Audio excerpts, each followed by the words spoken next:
নমস্কার বন্ধুরা, ডলির রন্ধনশালায় সবাইকে স্বাগত। আর আজকে তোমাদের সাথে শেয়ার করব কোনো রকম ঝামেলা ছাড়া লোটে মাছের দারুণ একটা রেসিপি।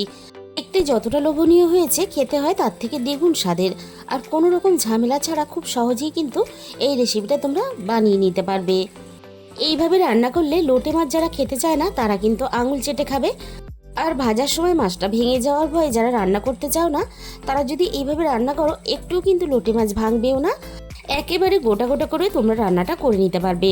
আর রেসিপিটা শেষ পর্যন্ত দেখার জন্য তোমাদের কাছে আমার অনুরোধ রইল, স্কিপ করে কেউ রেসিপিটা দেখো না, তাহলে শেষ পর্যন্ত আমি কি কি মশলা দিয়ে রান্নাটা করলাম সেটা কিন্তু একটা মিশ হয়ে গেলে তাহলে রান্নার স্বাদটা খুব বেশি ভালো লাগবে না। আমি এখানে দেখো এই রান্নার জন্য একটা মাঝারি সাইজের আলু নিয়েছি। আর এই রান্নাতে অল্প একটু আলু দিলে খেতে বেশ ভালো লাগে। আমি যে পদ্ধতিতে বানাচ্ছি এই পদ্ধতিতে তোমরা বাড়িতে একবার হলো এই রেসিপিটা ট্রাই করে দেখো। খাওয়ার পরে তোমাদের কেমন লাগলো অবশ্যই আমাকে কমেন্ট বক্সের মাধ্যমে জানাতে কিন্তু ভুলো না। রান্নার জন্য দেখো আলুগুলো ঠিক এরকম একেবারে সরু সরু পাতলা পাতলা করে কেটে নিতে হবে। আর আমি এখানে মাঝারি সাইজের দুটো পেঁয়াজ নিয়েছি, পেঁয়াজগুলো ঠিক একইভাবে পাতলা পাতলা করে রাফলি কেটে নেব আমি। আজকের রেসিপিটা ভালো লাগলে তাহলে প্লিজ একটা ভিডিওতে লাইক করে দিও আর নিজেদের বন্ধুদের মধ্যে প্রচুর প্রচুর শেয়ার করে দিও। আর যে সমস্ত বন্ধুরা এখনও পর্যন্ত আমার চ্যানেলটাকে সাবস্ক্রাইব করোনি, অবশ্যই আমার চ্যানেলটাকে সাবস্ক্রাইব করে পাশে থাকা বেল আইকনটা অল করে দিও, তাহলে আমি যখনই কোনো নতুন রেসিপি আপলোড করব সবার আগে তোমার কাছে পৌঁছে যাবে। আর এই রান্নার জন্য আমি টমেটোটা একটু মোটা সাইজ করে কেটে নেব। টমেটোটা এই রান্নাতে কিন্তু গ্রেট করে দেবে না, তাহলে ভালো লাগবে না। বন্ধুরা, তোমরা হয়তো লোটে মাছ অনেক রকম পদ্ধতিতে রান্না করে খেয়েছো, তবে আমি যে পদ্ধতিতে বানাচ্ছি এই পদ্ধতিতে একবার হলেও তোমরা এই রেসিপিটা বাড়িতে অবশ্যই ট্রাই করে দেখো।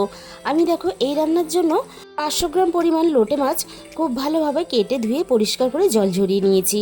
এবার আমি লোটে মাছগুলোকে কড়াইয়ের মধ্যে দিয়ে দিলাম। আর আমি কেটে রাখা আলুগুলোকেও মাছের সাথেই দিয়ে দিলাম।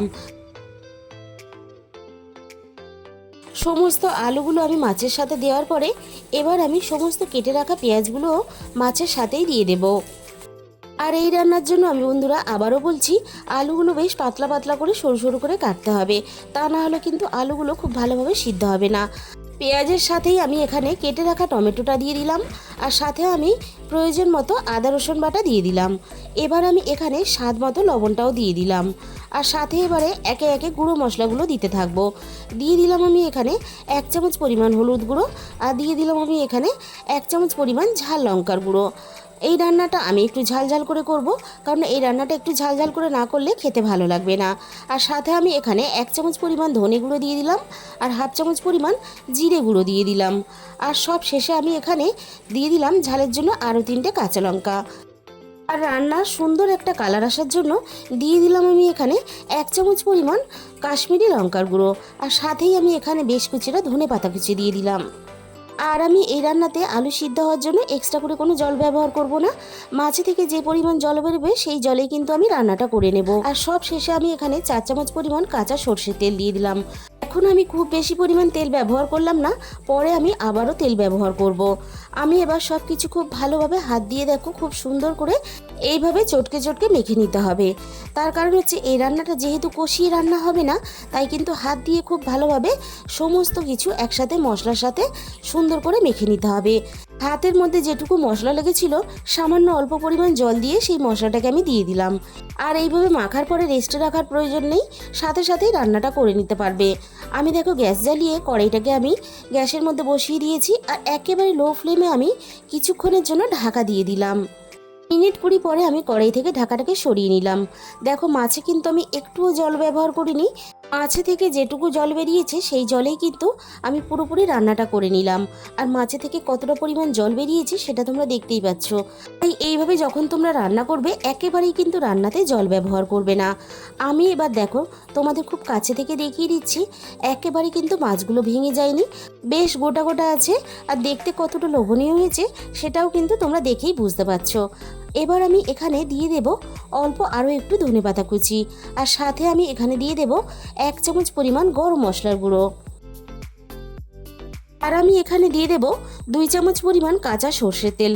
কাঁচা সর্ষের তেলটা অবশ্যই দেবে, কাঁচা সর্ষের তেলটা দিলে এই রান্নার টেস্ট আর ফ্লেভার দুটোই কিন্তু দ্বিগুণ পরিমাণে বেড়ে যায়। এবার আমি সব কিছু হালকা হাতে নাড়াচাড়া করে একটু মিশিয়ে নেব। খুব বেশি কিন্তু নাড়াচাড়া করে মেশাতে যাবে না, তাহলে কিন্তু মাছগুলো ভেঙে যাবে।